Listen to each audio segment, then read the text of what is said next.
Welcome to Tribe Triathlon, the podcast for athletes who don't just train and race, they belong. Whether you're chasing a new PR, dialing in your race day, or just love all things triathlon, you're in the right place. Each episode provides actionable insights to improve your next training session or race. My name is John Mayfield, and I am a seasoned triathlon coach with years of experience guiding hundreds of athletes from their first long course event all the way to World Championship qualifications. So rack your bike, lace up your shoes, and let's get ready to train smarter, race stronger, and thrive within your tribe. This is Tribe Triathlon. Hey guys, we're coming off some great feedback from the 4 Horsemen of Long Course Racing series. We're headed into our next series of podcasts, which I'm excited about as well. We're going to do an episode on swimming, cycling, and running. They're going to be high-level overviews of everything that we're going through, but obviously in future episodes, we're going to dive much deeper into each one of these topics. But I feel like we'd be remiss if we didn't spend a little bit of time here early on in the podcast talking about each one of these. I'm also really excited about some guests that I have lined up to appear on the podcast. So we're going to get away from just hearing my voice and seeing my face. So really excited for some really top tier guests to be coming on, experts in their field, each with a little different range of experience in triathlon. Some are very, very in on triathlon. Others are more fringe, but really have some information that's going to be practical to us. Again, fulfilling that desire that I have for every episode of the podcast to give you actionable insights that you can use in your next session or in your next race. So, my original plan for today's diving in was to discuss the updated new championship qualifications for the Ironman World Championship. So a lot has changed recently, and then there were changes to the changes. So again, my original plan was to talk about that, but I want to go back and do a little bit more digging into it, and this actually may turn into a whole episode on its own. So as mentioned, we are going to be doing a swim episode today. So I got to thinking, what were my best and worst swims? Now, this doesn't speak to the venue, but these are just my own personal experiences. And you might even see a pattern here. So because worst swims make better stories, I'm going to start there. So from recollection, my 3 worst swims, most recently, Ironman Florida 2022. I've actually done Ironman Florida 4 times, and this was by far the worst. Anyone that did it that year or was there can testify to it. There was a outgoing current that made it just about impossible to swim. The first stretch from the beach to the first 90-degree turn, I was smoking fast. I thought today was going to be my fastest swim ever. I made that 90-degree turn, and it was like I was in an endless pool just going nowhere. Like it felt like the buoy was actually getting further away, which was really tough mentally because I always enjoy getting the swim out of the way, and this just felt like I was working and not going anywhere. Come to find out, I was fighting a pretty strong current, and so yeah, it actually was taking me considerably longer. So that swim ended up being about 30 minutes longer than a swim that I had done just a couple of weeks earlier, which also made the list, but for a very different reason. So my next worst swim of mention was Ironman 70.3 Waco 2024. Now, this one was 100% on me. I was not well trained. I was really doing this race to celebrate a friend, so that's what it was all about. And man, swimming is really hard when you are not adequately trained. I was completely humbled, and I spent a considerable amount of time hanging onto some kayaks, which is something I've never done before, but learning experience. Yeah, you really do need to do the swim training before these races. And then my third worst swim, so to speak, Ironman Maryland 2022. So this is the one that was just a couple weeks prior to that Ironman Florida in 22. It was about 30 minutes faster than that swim in Florida. But what made it very difficult, Ironman Maryland is known for having jellyfish, and this year the jellyfish were just insane. They were everywhere. As soon as we got into the water, it's like they attacked and then they didn't stop for the entire swim. There were times where I had to stop and like peel tentacles off my face. So the water temperature from recollection was right around 77 degrees, which is over Ironman's cutoff for being wetsuit legal of 76.1. I believe the USA Triathlon rule is 78 degrees. So Ironman actually waived their rule and deferred to the warmer temperature of the USA Triathlon rule, and actually encouraged all of the participants to wear a wetsuit because there were so many jellyfish in the water. They were just everywhere. I had a sleeveless suit, so I was still getting stung on my arms, obviously my face, feet, all that. Growing up on the Texas Gulf Coast, we have some really mean jellyfish that'll really mess you up, and that was my experience with jellyfish. So I was worried about this. I didn't do the practice swim or anything, but I will say it was not nearly as bad as I was expecting or made it out to be. Again, I actually had a pretty good swim time, one of my faster Ironman splits, and a heck of a lot faster than I would swim in Florida just a couple weeks later.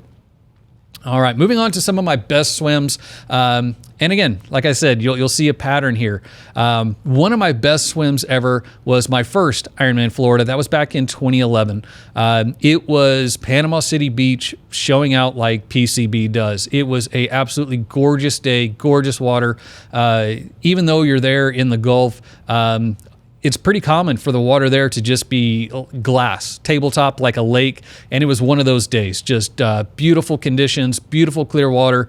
You could see well to the bottom, almost all the way out, but just amazing swim, amazing water, amazing experience there for my first Ironman. Probably my best performance was in that same venue where my worst was.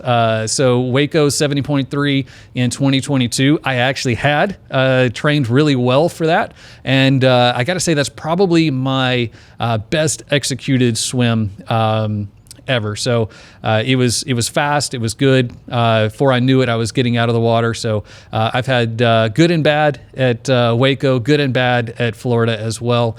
And then one of my other best swims goes back to when we had the 70.3 in Lubbock, Texas at the Buffalo Springs. That is just a really neat swim venue. It is a spring-fed lake in the middle of West Texas, pretty constant temperature, probably in the upper 60s. So it's fresh, clear water.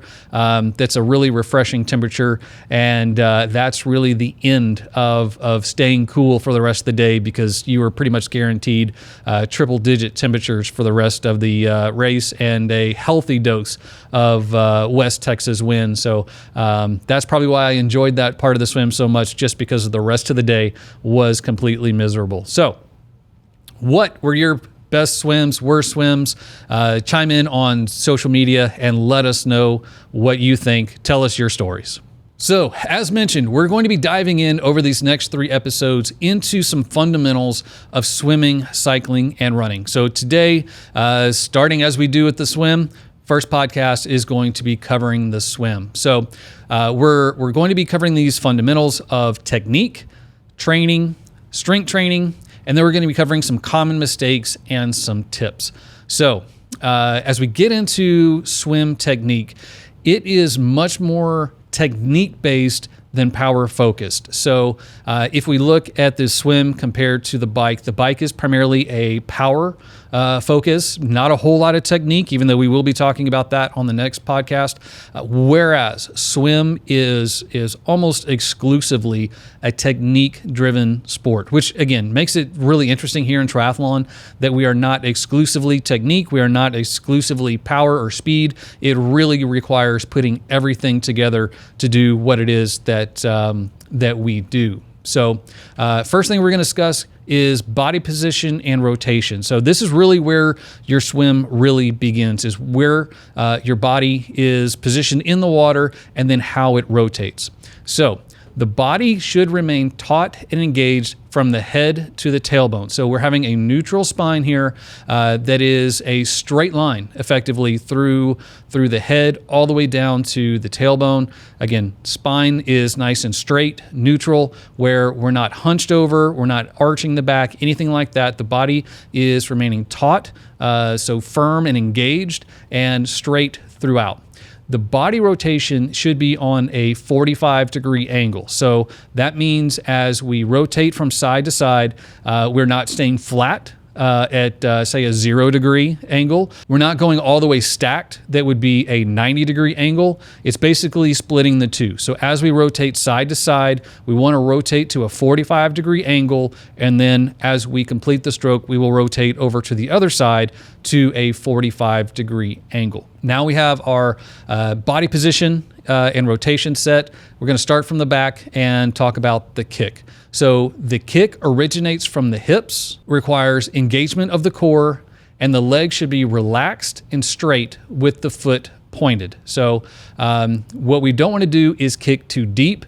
We don't want to kick too high. So basically what we want in our kick is for the ankles to break the surface of the water. The entire foot should not come out, but you should have part of your foot breaking the surface of the water. So that's kind of just a good example or a good reference of the depth of the kick. What we don't want is the foot to come all the way out and then break the surface coming back down. That's going to result in a splash. There's a certain sound that you can hear when someone is swimming and really breaking the surface of the water with a excessively high kick.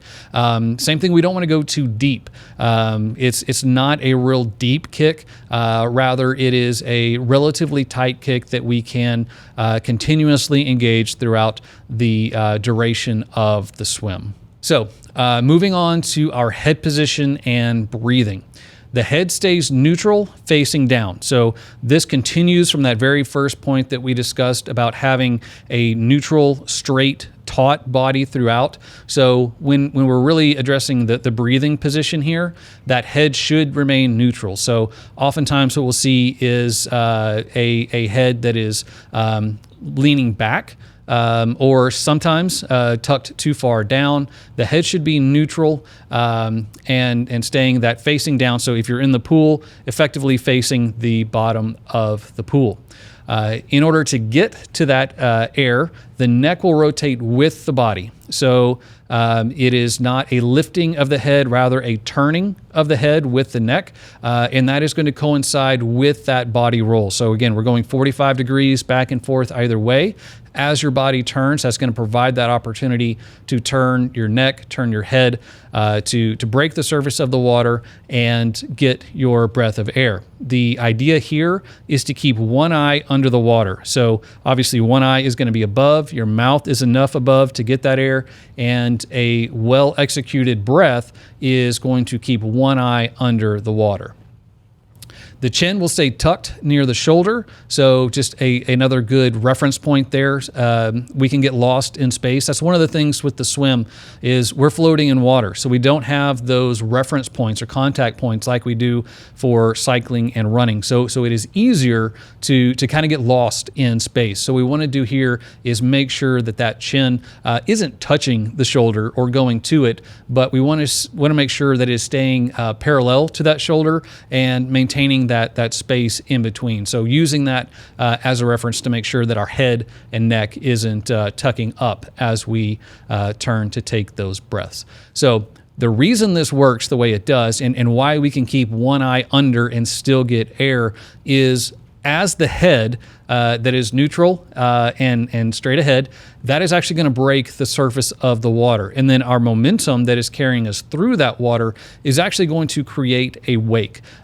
So just like a bow of a boat or a ship creates a wake, our head is doing the same thing as we move through that water. And if you look at the shape of that wake on a boat, the same as what our head is creating as we swim, is kind of a what I would refer to as like a sideways S, which conveniently for us puts a little pocket right there by where our mouth is that actually dips down below where the surface of the water was. So that's where we're actually looking to breathe. So it's not that we're turning our head to the side and inhaling with half our mouth or half our head underwater. We're actually taking advantage of that pocket that is created by the wake. So that is actually where our air is coming from. And that allows us to do several things. It allows us to continue to break the surface of the water ahead. It allows us to maintain that good body position. If we start to get away from this, then the whole other stroke begins to break down. So it's important that our breathing is conducive to our stroke.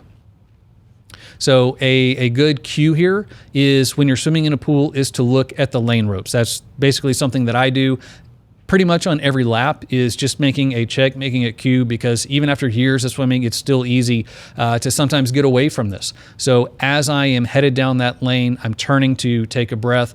I'm focusing on seeing those lane lines. If you are looking at the deck or higher, then you are leaning up too high. So you are either turning your head too much, both eyes are coming out of the water, or you're tilting your head up. And again, that's going to cause the body to sink, not what we want to do here. So just be cognizant of what you see when you turn to breathe. A lot of times when I'm coaching swimmers on deck, I will ask them. I won't tell them necessarily why I'm asking, but I'll say, hey, pay attention to what you see when you turn to breathe. And if they say, I see the lane line, fantastic. Or sometimes if you're looking out of that underwater eye, you'll actually see the bottom of the pool. That's great as well. What we don't want to see is, I saw the lifeguard stand, or I saw the bleachers, or I saw someone walking. I've even had times where it's been like, I saw the air conditioning ducts running across the ceiling. That means there's way too much turn. So those lane ropes really are in the location that our eyesight should be falling on. So use that as a reference and even kind of a training guide. So as you are training yourself to really be disciplined here in keeping the head down, taking advantage of that pocket of air, make sure you're seeing those lane ropes as you're taking breath. All right, so now we're actually going to move into the stroke. And I'm just going to say kind of a caveat release here. Obviously, there are a whole lot of things that go into the stroke. It can be difficult to define and to describe all of these things. They obviously are best done actually on deck with the athlete in the water, where we can provide that individual feedback, individual attention, identify those things that the swimmer are doing properly and the things that the swimmer needs to correct. So really what I want to do here in the next few minutes as we describe the swim stroke is kind of describe what an ideal stroke looks like step by step as we build over this. So starting with the overwater recovery phase, we're going to go through this entire stroke, put everything together, and provide some cues. And one of the things I really love about coaching on deck is when swimmers have that aha moment, when when something clicks and they realize, okay, this is what it should feel like, or this is what I should be doing.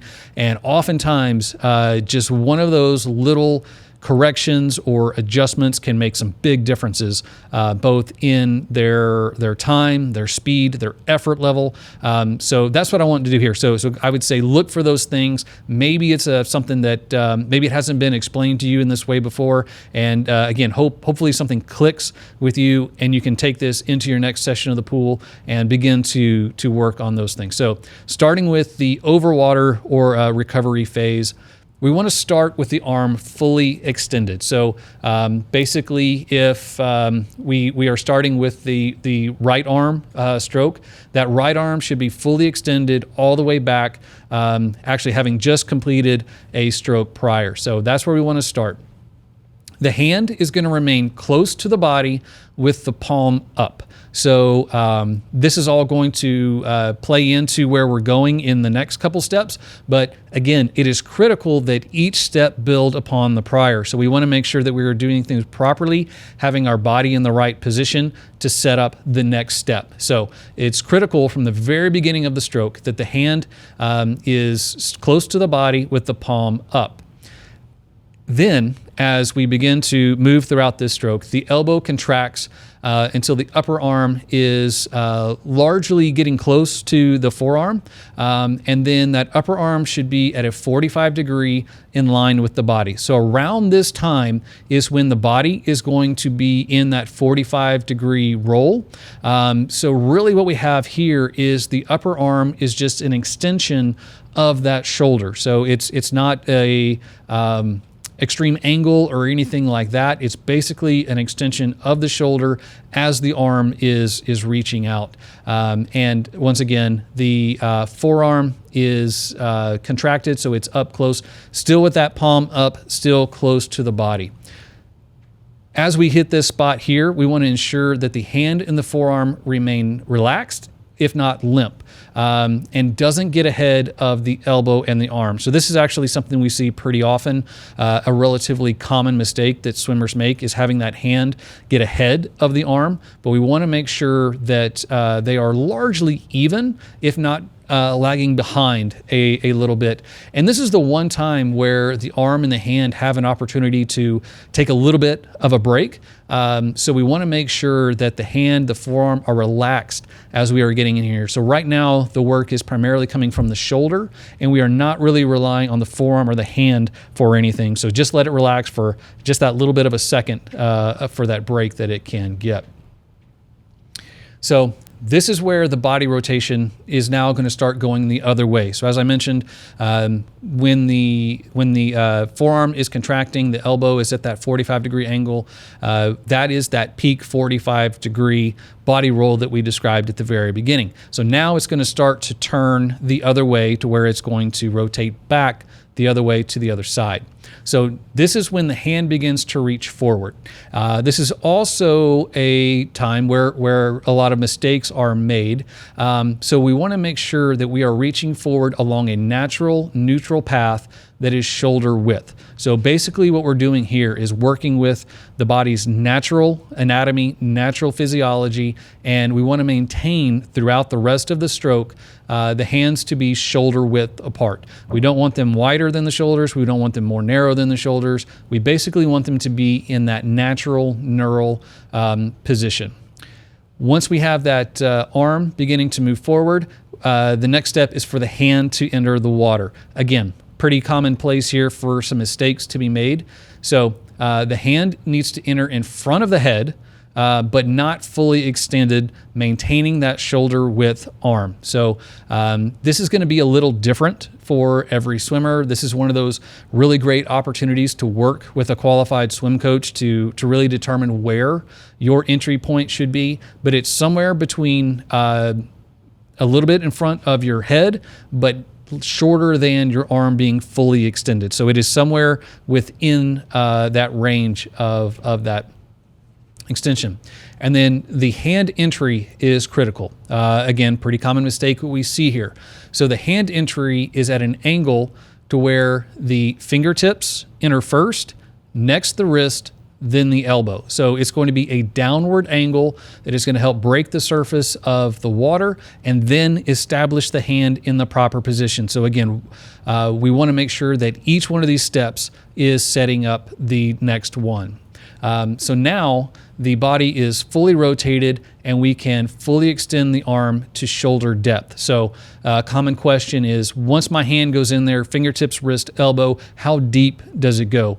It's not right up at the surface of the water. It's not real deep. So now, as mentioned, your body is back, rolled to that 45 degree angle. So when your body is at that 45 degree angle, however deep your shoulder is, that's how deep your hand needs to be, because we're maintaining that straight arm in line with the shoulder width. So it's going to be a little different for everyone based on shoulder width, but that's our cue there. It's usually somewhere in the neighborhood of 6 to 10 inches below the surface of the water. Again, we don't want too shallow, we don't want too deep, because we're setting up the next part of that stroke. So find what it is for you. So where does your hand enter the water? and then how deep does it go. But regardless of where and how deep, you want to make sure that you're going in fingertips, wrist, elbow, kind of inserting your hand into the water and finding that proper depth so that you can set up the underwater catch phase. So obviously this is where we're really getting to work. This is where we are utilizing the water to pull ourselves through, to create that propulsion through the water. So as we are in that state where the arm is fully extended, the body is fully rotated, and the hand is shoulder depth, now the first thing we want to start with is for the hand to begin to articulate. So basically the fingers begin to drop down a little bit, and that is going to start the rest of the process. So it's just a small hinge of the hand, and then the rest of the arm is going to follow. The arm is going to begin to rotate, allowing the forearm to drop while keeping the upper arm still and extended. So this is, I would say, one of those places where things can go wrong, and we really want to make sure that we are doing this right. So once again, what we're doing here is wanting for the hand to articulate first and then lead the forearm to that vertical position. What we don't want to have here is for the upper arm to move. So the elbow is not moving. It's not moving forward or backward. It's not moving down. The elbow and upper arm are stationary at this point. So this is really one of those cues to know that you are doing this properly. And that's really the focus, is we are dropping the forearm while maintaining the upper arm. So again, upper arm, elbow, those are staying completely still for this section of the swim.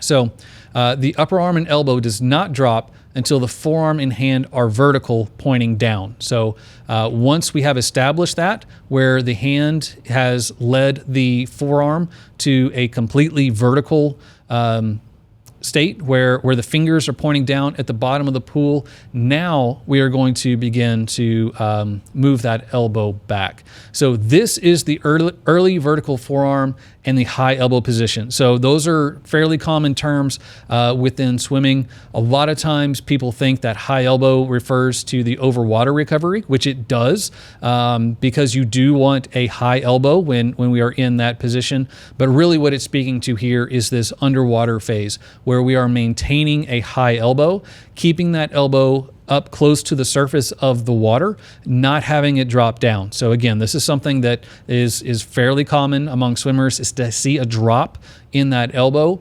We want to make sure that the elbow is staying high, maintaining that high elbow position, as well as that early vertical forearm. So at some point, regardless of what you're doing, your forearm will go vertical. We want to make sure you're getting to that vertical position with your forearm on your hand as soon as possible. So again, that's why we're doing all of these things. That's why our hand is in that position. That's why we start with the hand that is going to direct the forearm into that vertical position, which is going to set up our next step in the phase, which is the catch and pull.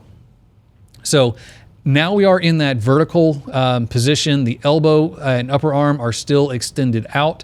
Now what we want to do is grab as much water as possible with the hand and forearm. So we're utilizing everything that is there under the water.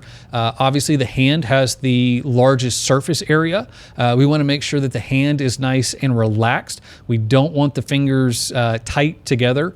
With the properties of water, we can actually increase the surface area of our hand by maintaining a small gap in between the fingers. So basically, as you're pulling your hand through the water, the properties of water are such that it's really more like a solid surface if you are maintaining a kind of a neutral gap there with your hand. So we're not spreading the fingers out, we're not pinching them tightly together, but just maintaining a neutral finger position. And once again, when I say grab water, what I'm referring to is we're already in an outstretched position. What we're trying to do is get as much water on our hand and our forearm as possible. That is going to give us more of a surface to work against. And as we begin to now pull that elbow back, that water is actually going to increase in density. We're kind of packing that water in, and it's almost like it's giving us a solid surface to work again. So another name for this stroke is the forward crawl. So think about a baby crawling, and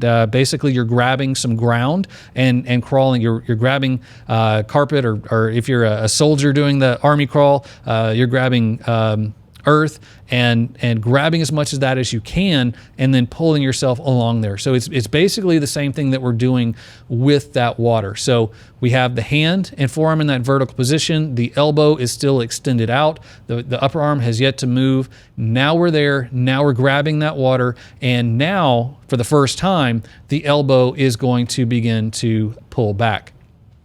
What we want to do here is maintain that vertical forearm and high elbow throughout the catch until it is even with the shoulder. So basically, the only thing that's happening now is the elbow is leading back. The forearm and hand are staying in that vertical position, and they're also staying even with the elbow. So they're all moving, all three of those, hand, forearm, and elbow, are moving back as one.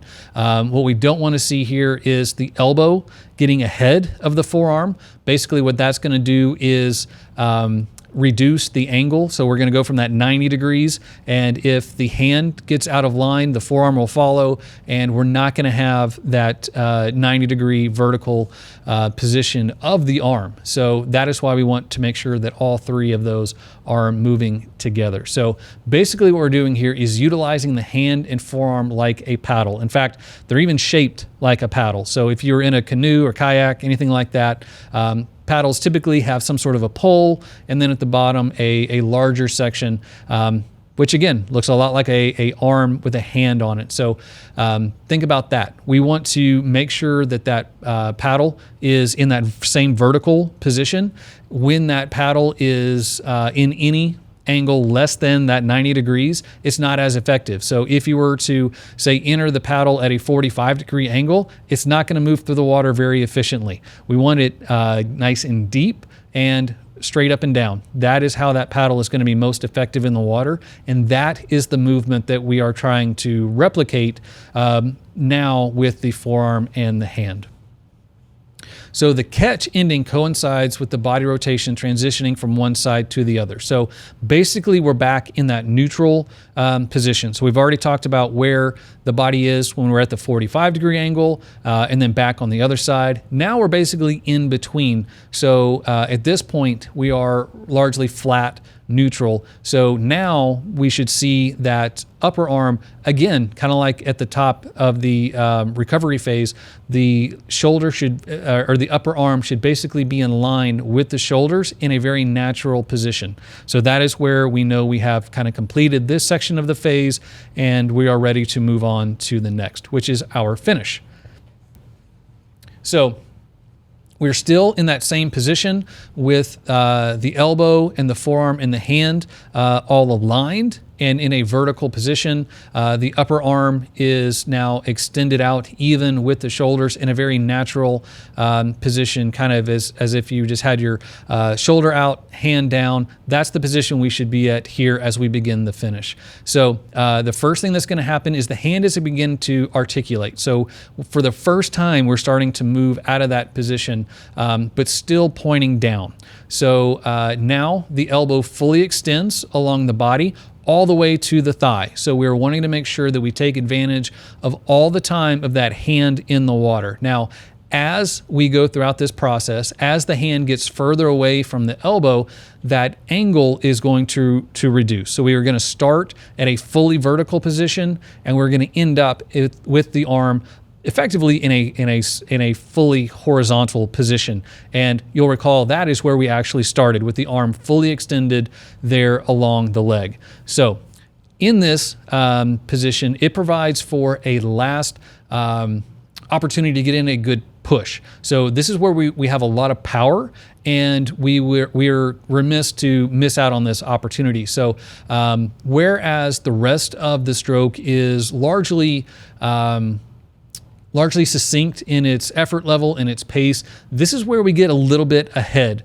So what we're kind of doing here is taking advantage of the leverage that we have and really kind of popping out the hand, popping out the elbow as it reaches that fully extended position. So something that we want to keep in mind here is the body moves away from the palm. So the objective is to keep the palm in a horizontal position throughout the underwater stroke. So again, as that hand enters the water, we're going to articulate it as soon as possible and get that palm facing behind us because again, the body moves away from the palm. So wherever that palm is facing, that is where the body is going to go. As we are trying to go forward, we want to make sure that palm is facing backward. So very early in the stroke, as the hand enters the water, we want to get it into that vertical position. Then as we get into that early vertical forearm, we're keeping that hand facing backwards. Then as we go throughout the pull and the finish, we're going to articulate the wrist so that the palm continues to face backwards. So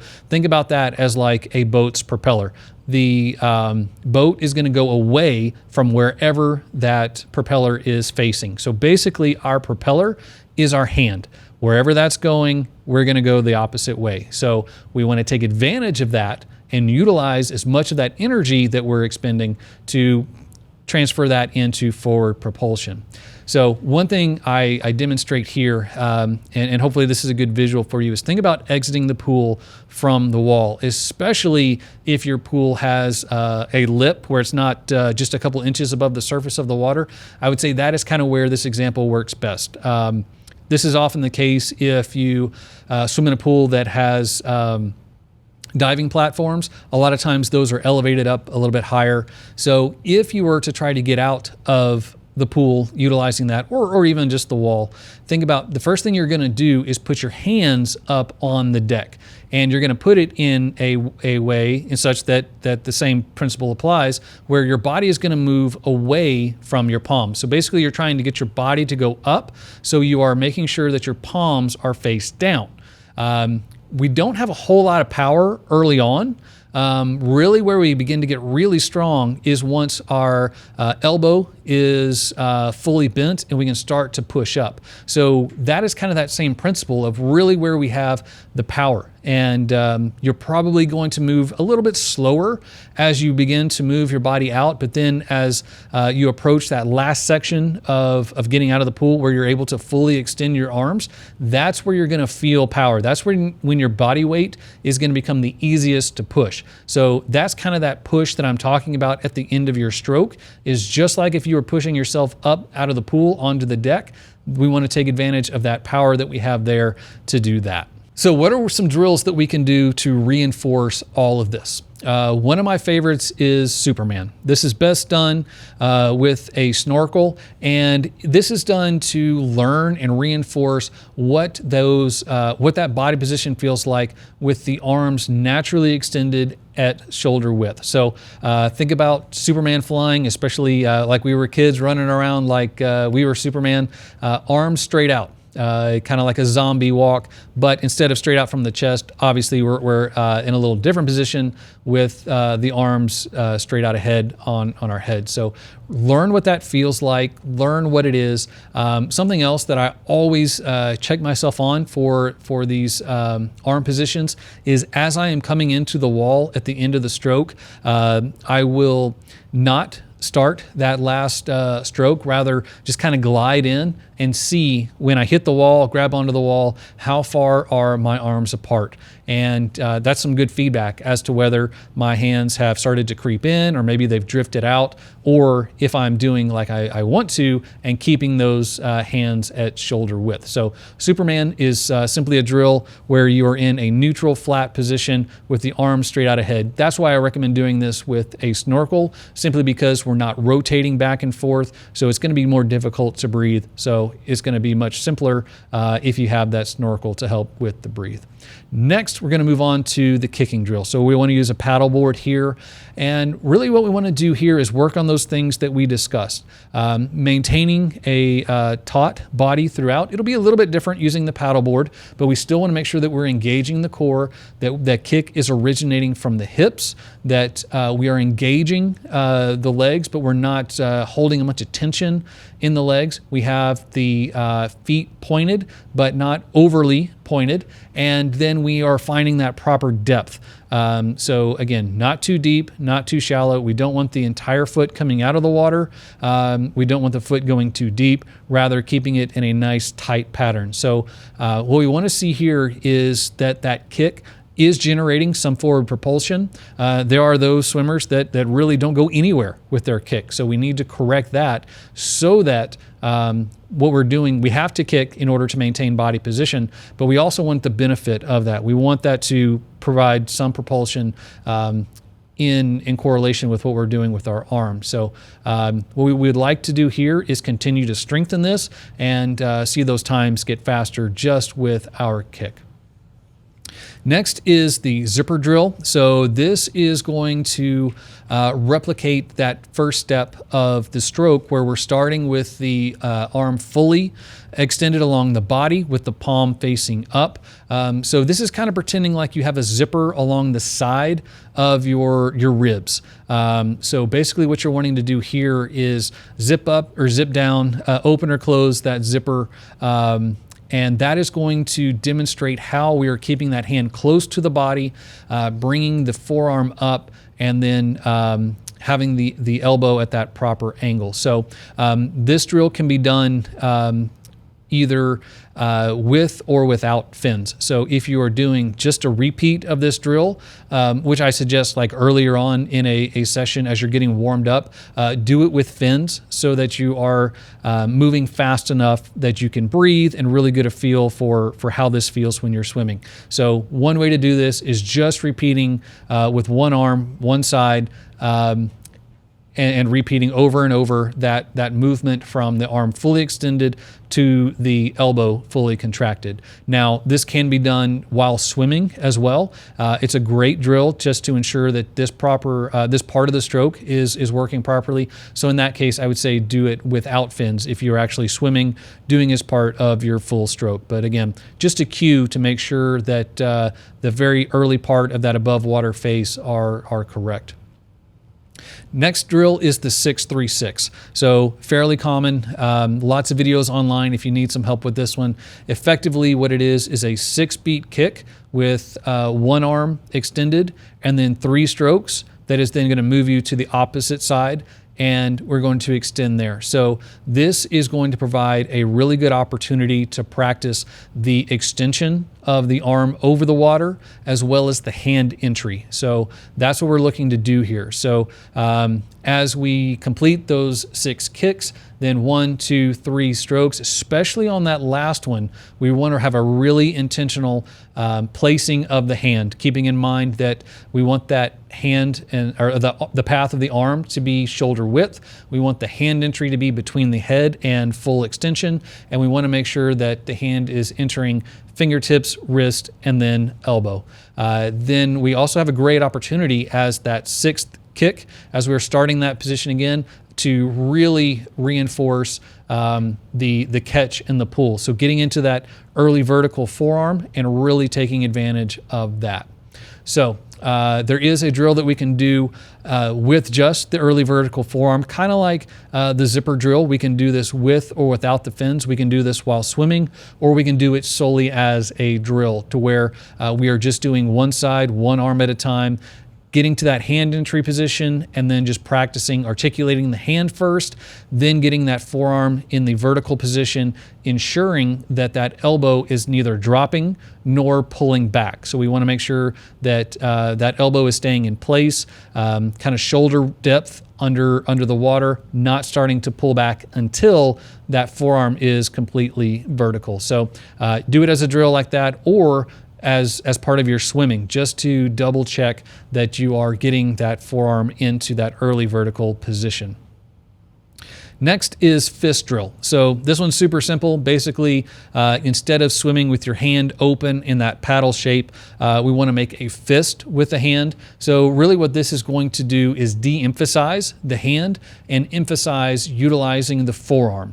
It's going to feel much different, but you can actually learn to better engage the forearm and utilize that surface area to move you through. Your fist drill is going to be easiest when you are maintaining that vertical position with your forearm. It is going to be rather difficult if you are not maintaining that forearm. So this is going to tell us where we're really getting our propulsion from. And if you are not maintaining that vertical forearm and you're getting all of your propulsion from the hand, that is going to be evident here. So it's going to be twofold. We want to make sure that we are getting into that vertical position and utilizing the forearm for surface area. And then to finish out the stroke, thumb along the thigh or the water flick. So as you are finishing the stroke, basically it's dragging the thumb across initially the kind of the lower body, the ribs, and then along the thigh until that hand is fully extended out. And then something that can be done at the end just to ensure that the hand is fully extended is just a little flick of water. So it's kind of a check that you are fully extending that out. There's really nothing to flicking that water that translates to the stroke, other than in order to do so, you are intentional in fully extending the arm and then having the hand break it. So then right there, we're going to be back to the top where we can do all these other drills and reinforce those body positions. So as we go through our training, obviously, we're going to do a whole lot of our training in the pool. We're going to come back many, many times to discuss pool swimming, but when we are spending time in the pool, we want to make sure that we have an intentional focus and an objective. So what are we doing today? What am I working on? Maybe it's one of these techniques. Maybe it's building speed. Maybe it's focusing on technique. Maybe it's getting in recovery. Swimming is a great active recovery, but what is your intention? So we don't want to just go to the pool and swim mindless laps. We want to know why we're there and what we're doing. We want to focus on technique first, and then speed or stamina second. So I will say this is going to apply both to the individual sessions that we are doing, but also how we are progressing in our swim. So I would say first thing when you jump in the water, do some of those drills. So we're really focusing on improving and reinforcing our technique to make sure that we're going to be doing things properly. And then once we've gone through those, we've worked on that muscle memory, then if the remainder of your set is more of a speed focus, stamina focus, whatever it may be, then we can move into that. But I would say almost more important than that is before we really begin to focus on building speed and stamina, we really want to make sure that we have good technique, because again, the swim is all about the technique. So if we don't get that first, the speed and the stamina are going to be much more difficult to build and maintain. We want to vary the pace and maintain technique. So it's not all about going to the pool and just swimming one pace throughout. We don't want to just go and swim laps for, say, an hour. We want to make sure that we are varying the pace. So it's training different muscles, different energy systems. Even if you're just, say you're an Ironman athlete, you don't want to just swim your Ironman pace. You need to go out there, swim faster than that. That's going to help build your threshold, increase your ability. But we want to make sure that we are able to maintain our technique throughout, regardless of what pace that we are swimming. We want our technique to be as good in those fast paces as it is in the slow. Now, I will say it's kind of a anomaly here where sometimes it's easier to maintain good, proper form as we are going faster. So take advantage of that. And usually what we say is your fastest swim is about a 90 to 95% effort, because that is where you are able to really maintain good technique. When we start to go all out, swim as fast as we can, that's really where technique kind of starts to fall apart. So our fastest is again in that 90 to 95 effort. So we want to make sure that we are varying the pace, but only to the extent that we can maintain good technique. Then utilize the pool toys. So we talked about a couple of these in the drills, the snorkel, the fin, pool buoy. There are lots of good, what we refer to as toys that can really help with the technique as well as our speed and stamina. Once we begin to transition into open water swims, we want to maintain that intentional focus and objective. So as we make it out to the lake, the river, wherever you're doing these open water swims, it's not just about getting in and knocking out X amount of yards or Y amount of time. We want to be intentional in what we do and take advantage of those opportunities. So obviously here, our first objective is safety. And then once we have established a safe environment, then we want to establish comfort. So this is a very common issue, not only with beginners, but even seasoned veterans. Once you get into that open water, the body can very easily go into that fight or flight. We can have panic attacks, that sort of thing. People who are very comfortable in the pool or even historically comfortable in open water are still susceptible to this. So the more time we spend in open water, the more comfortable we are in open water, the less likely we are to incur some of those. And oftentimes they just show up on race day as we have the additional excitement, the stress, everything going on. It's pretty common for those panic attacks to show up exclusively then. But the more comfortable you are in that open water, the less likely those are. Take advantage of being comfortable in your wetsuit or your wetsuits if that's applicable. So what we don't want is for you to show up on race day, put on that wetsuit for the first time. They should fit quite tight. They should take a considerable amount of time to get on. And they get looser as you get in the water. So it's all the more important for them to fit nice and snug as you're putting them on. But that can cause some restriction, even some claustrophobia, which again can contribute to these panic attacks and things like that. So we want to make sure that your wetsuit fits, make sure that you're getting it on properly, which is another common mistake, and then you are comfortable in the water in that wetsuit. And if you have, say, a sleeveless and a sleeve suit, we want to make sure that you're utilizing both of those. So you may be completely comfortable in a sleeveless suit, put on the sleeves, and all of a sudden you're no longer comfortable or confident. So we want to make sure that you're testing out both of those suits. Then one thing we really want to focus on here is translating pool technique and pace to the open water.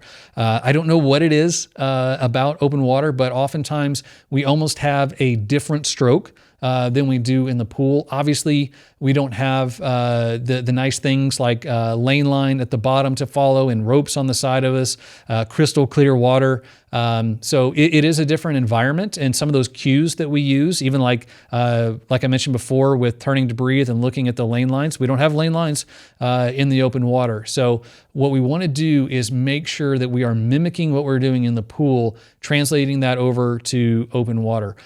Something I see fairly often is a reduction in pace from the pool to open water. So that's one of those benefits of varying the pace in the pool, is learning what those paces feel like. So once you get in that open water, you'll know what your paces feel like and what you are capable of. And then practice all of those open water skills that are more difficult to replicate in the pool. So things like sighting, which is absolutely critical to open water swimming. Group starts, swimming in crowds, limited visibility, making turns. Again, something we don't do in the pool, but can cause some issues. And then replicate some things going wrong, things like leaky or fogged up goggles. Maybe your goggles get knocked off. What are you gonna do? It's great if you can practice those in advance so that you'll have a strategy and a plan, and it won't be your first time when you're there in the race. So it's a great opportunity to add strength training into your swim regimen. What we really want to focus on here is mostly upper body. So this is going to be your shoulders, your back, your intercostals, and triceps. So basically all those muscle groups, all that anatomy that we discussed earlier, those are the muscles that are primarily going to be generating the propulsion. So again, back, shoulders, core, focusing on those. So a couple things we want to do here is this is going to be a higher rep exercise. So what we're looking to do here is increase the muscular endurance of those muscles.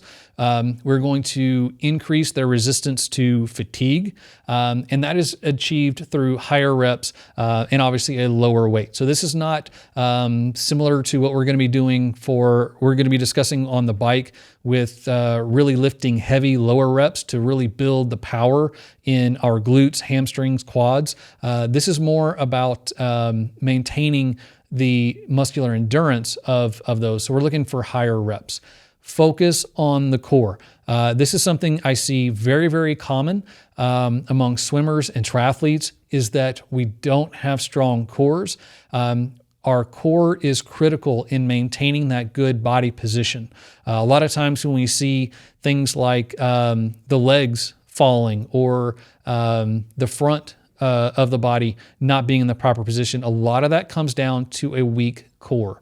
Not only do we rely heavily on our core on the swim, we rely to a certain extent on the bike and very much so on the run as well. So what we want to ensure is that we're not burning all of our core matches on the swim. Rather, we are able to maintain good position throughout the swim and the bike and the run. Now, I've mentioned before that in recent months, I've started to get into Pilates and really enjoyed that. And there are so many movements that we do in every Pilates class that has a direct translation to what we're doing on the swim. In fact, a Pilates reformer looks a lot like some of the swim tools that are used for dry land. So it's a great opportunity for general strength training. It's going to benefit your bike in the run, but I would suggest looking into reformer Pilates to really help with your swim. All right, so a couple common issues that we see on the swim. I've mentioned a few of these throughout, but a very common mistake is body position. Whether very common here is, like I mentioned a minute ago, the legs dropping, hips dropping, arms being out of position. We have to start with a good body position. So going all the way back to the very first thing that we mentioned, making sure that the head, the spine, the tailbone are all aligned and maintaining throughout. That's that core that's going to keep it there. We want to make sure that the head isn't raised or the legs dropping. So again, pretty common to see the head in a position higher than it should be. So the water should be dissecting more so the middle of the skull. A lot of times what we'll see is that water line is hitting more like the forehead. So that's going to be indicative of a head that is not in a neutral aligned position, rather a elevated head. And then oftentimes what that's going to do is cause the legs to drop. So basically the front of the body is going to do the inverse of the back of the body. So if we are raising the head, that's going to result in the legs dropping. So those are both things that we don't want to happen. Another common thing here is under or over rotation. So either someone doesn't rotate much, so they're maintaining a relatively flat posture in the water, basically keeping the body parallel to the surface of the water, or over rotating to where they're getting fully stacked in a completely vertical position. Again, what we're looking to do here is to rotate to 45 degrees both ways. So kind of splitting the difference there of the person that is totally flat or totally stacked. We're wanting to maintain that 45 degrees of rotation. So common issues with kicking. Too deep or too shallow. We've talked about that several times. Also, something we see pretty often is too much pointing, too much flexion in the foot. Basically, what this can do is over-engage the calf. And then what we'll see is that calf will fatigue and then cramp. So it's pretty common, not unheard of in a swim session for swimmers to experience cramps in the calf relatively early on. So this is not one of those scenarios like where it's an electrolyte issue. Rather, that muscle is fatiguing. That's why it's cramping. And it's fatigued most times because we are pointing too much. So again, the foot should point, but not to an extent that it is over engaging the calf.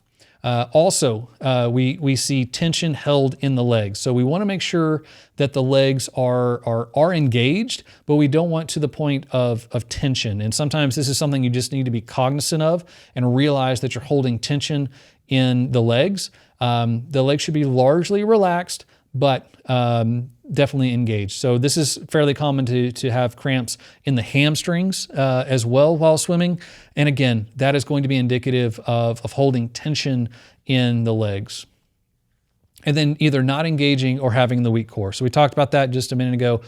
Core strength is critical. So focus on that and build up your core strength and then utilize that to maintain that good potty position. A couple issues with breathing is the head lifting. So this is either, as we mentioned a second ago, not having a neutral spine location where the forehead is raising to get the breath, or turning the body too much, or even turning the head too much. So it's kind of three different ways that we can do this improper.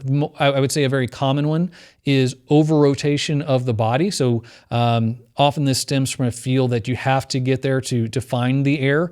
We know that our head is creating that wake, so we have that pocket of air there, so we don't have to rotate beyond 45 degrees to get a breath. If we're doing this and paying attention to what you're seeing, you're not going to be looking at the lane lines. This is going to be one of those scenarios where you're looking at the lifeguard that's sitting up on the stand, or maybe you're even looking at the lights or the rafters of the natatorium.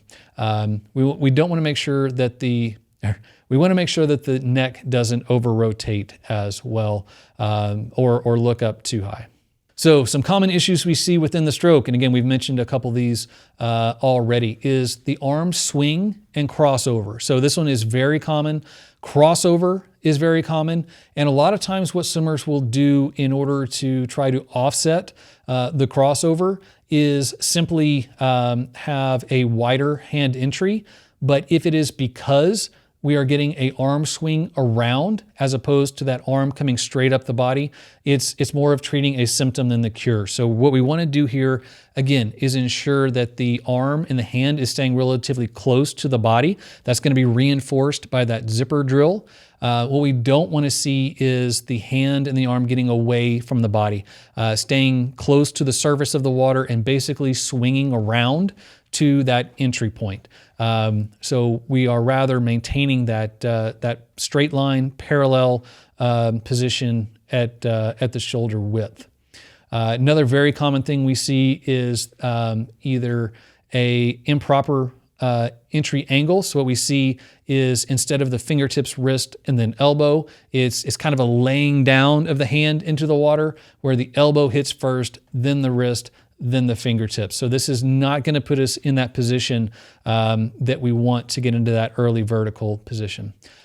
Too much or too little glide. So we didn't really talk about this, but what we want to do as the hand enters the water and you complete that rotation with the body, your hand is fully outstretched, you want to take advantage of this propulsion that you have created and have just a little bit of a pause here. Now, what we see pretty often is either no pause, to where you're immediately beginning that next step, or you're hanging out there too long. So what's happening is you're accelerating and then decelerating and then having to accelerate again with that next stroke. So it's more about finding that rhythm of what is the optimal amount of time there at the front of the stroke. Not too little, not too much glide. Horizontal arm pull. So this is getting into a position where the elbow is leading. We're not getting into that deep vertical arm position. Rather, the arm is getting into more of a horizontal position. And it's not a completely horizontal position, but anything less than that completely vertical position is less than optimal. So that's what we're really speaking to there. Elbow leading the pull. So this is going to be indicative of not so much maintaining that vertical forearm, because you can't maintain that vertical forearm and have the elbow leading. If the elbow is leading, that means the hand is going to be trailing, and therefore we are going to be less than optimal in the angle of the arm. And then early exit, not finishing the stroke. So again, what we really want to do is push completely out, take advantage of that force and that power that we have to push throughout the stroke. But again, very common for swimmers to kind of come out early and start that next stroke. All right, so a couple tips to close us out. Only swim as much as you can with good form. It doesn't matter how many yards that is, how much time that is. We want to make sure that we're only doing as much as we can do with good form. What we don't want to do is reinforce negative behavior. And if we are only able to maintain good form for, say, 15 minutes and we're swimming for an hour, that means we're swimming 45 minutes with poor technique. So we're reinforcing that poor technique. The body learns what it does. And then that also increases our susceptibility to injury. So if you can only maintain good technique for 15 minutes, then your swims need to be 15 minutes. And over time, you'll be able to increase that. More yards is not the fix for slow swimming. So simply swimming more yards is not going to make you a faster swimmer. In fact, as I mentioned a second ago, there are scenarios where it can actually make you worse. So again, focus on technique and then only do as much as you can with good form. Something we mentioned earlier, focus on technique before speed or stamina. Basically, learning proper technique, having a good base that you can then add speed and stamina to. Utilize video. This is a great tool to even self-improve, or when working with a coach or someone that can provide feedback to you. Swims are great with video. So basically all you need is a phone to video. And usually what I ask for is basically just one lap with filming at the end of the lane. So it's what does the swimmer look like swimming away and then swimming towards. And then preferably from the first lane is video from the side, walking along. Whoever's filming walks along the swimmer and is able to get that view. If you have underwater, that's fantastic. But we can get a long way with just simple video from your phone. And then get the outside help. It is very, very difficult to really determine what you're doing in the swim. That's one reason this video feedback is so important, is you can swear up and down that you are doing things right. And I've done this myself, and I've worked with innumerable athletes that think they're doing one thing and they're actually doing another. So they may think that their hand entry is right in line with their shoulder, and they may be a foot out or a foot in, and you show them on video and they're shocked as to what they're doing, but then they can remedy it. So getting that outside help, both from just the feedback, but also on the technique as well. And then we want to avoid injury. So proper technique and strength training are going to set you up to ensure that you are able to have a successful swim career that is not going to be causing injuries, pain, anything like that. All right, so that's step one on the swim. Again, a whole lot more to come on that. And no surprise, our next episode in the series, we're going to be moving on to the bike and discussing, again, kind of a high level of cycling and everything that we love about that. So once again, thank you for your involvement. The feedback has been amazing. Continue to bring us your ideas, your feedback, your suggestions for topics, your suggestions for the diving in segment. Be active in those social groups. So we have the Facebook group, Instagram, reach out on the website. And once again, I've had the privilege of working with so many new athletes. I'm so excited for what is to come with that. If you are interested in coaching, check out that on the website. It's tribetriathlon.net. It has all the information, all the different options available to you. Thanks for tuning into Tribe Triathlon, where athletes come together to train smarter, race stronger, and thrive together. If you enjoyed today's episode, be sure to subscribe, leave a review, and share it with your training partners. Join the Tribe Facebook group to connect with community, and check out tribetriathlon.net to learn more about Tribe coaching. Until then, stay focused, stay consistent, and keep building the tribe.